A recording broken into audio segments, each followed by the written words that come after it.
నమస్తే, జై Shriram. Welcome to my channel. నేను మీ సుధీష్ రెడ్డి. మట్కా మూవీ గురించి డీటెయిల్ రివ్యూ మన స్టైల్లో మాట్లాడుకుందాం.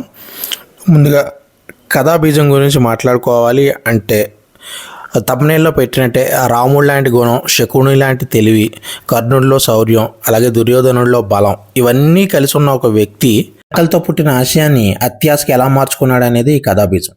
కథా విషయానికి వస్తే సమాజంలో మనిషికి పెరిగే అహంకారం వల్ల ఇతరులకు చేసే అన్యాయం, ఆ అన్యాయంతో మనుషుల్లో పడిగే ఆవేదన, ఆ ఆవేదనతో పోయి వచ్చే ఆవేశం, ఆ ఆవేశంతో వచ్చిన ఆశయం, ఆ ఆశయం అత్యాశగా మారి ఆ మనిషి జీవితాన్ని ఎలా ఎలా మలిచింది అనేదే ఈ కథ.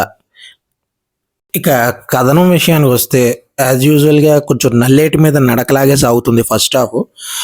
కాకపోతే ఈ మట్కా అనే కాన్సెప్ట్ని ఎక్స్ప్లెయిన్ చేసిన విధానం అండ్ సెకండ్ హాఫ్లో కొన్ని హీరో తను ఎందుకు అలా మారాడని కూతురుతో చెప్పుకునే సీన్లు కానీ కొన్ని చాలా బాగా పిక్చరైజ్ చేశారు.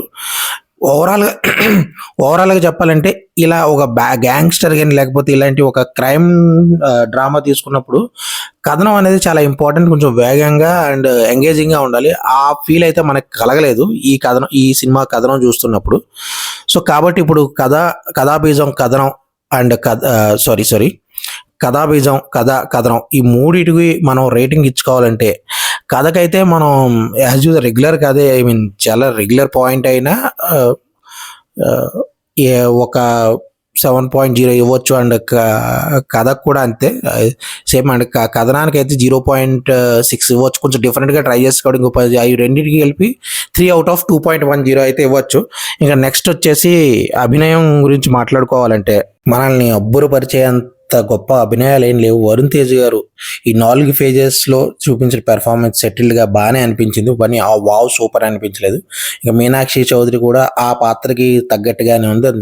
మిగతా పాత్రలన్నీ కూడా ఆ పాత్రకు తగ్గట్టు అలా సెట్ అయ్యే తప్ప ఈ పాత్రను చూసి వావ్ సూపర్ ఎక్స్ట్రాడినరీ అనే ఫీలింగ్ అయితే మనకు ఒక దాంట్లో కూడా కలగదు. పర్లేదు బాగానే ఉన్నాయి అన్న ఫీలింగ్ అయితే బాగానే కలుగుతుంది. వరుణ్ తేజ్ గారికి పడిన కష్టం మనకు స్క్రీన్ మీద కనిపిస్తుంది. సో అభినయం గురించి అయితే అంతే. అభినయానికి కూడా ఓవరాల్గా ఒక 0.7 అయితే రేటింగ్ ఇవ్వచ్చు. నెక్స్ట్ టెక్నికల్ ఆస్పెక్ట్స్ గురించి మాట్లాడాలంటే 1950 నుంచి తర్వాత బ్యాక్గ్రౌండ్ కానీ లేదా సినిమాటోగ్రఫీ కానీ ఏమంటారు అది నాస్టాలజీ మూమెంట్ని క్రియేట్ చేయడంలో కానీ డైరెక్టర్, డిఓపి అందరూ కూడా ఈ స్క్రూ అంతా కూడా సక్సెస్ అయ్యారని చెప్పాలి.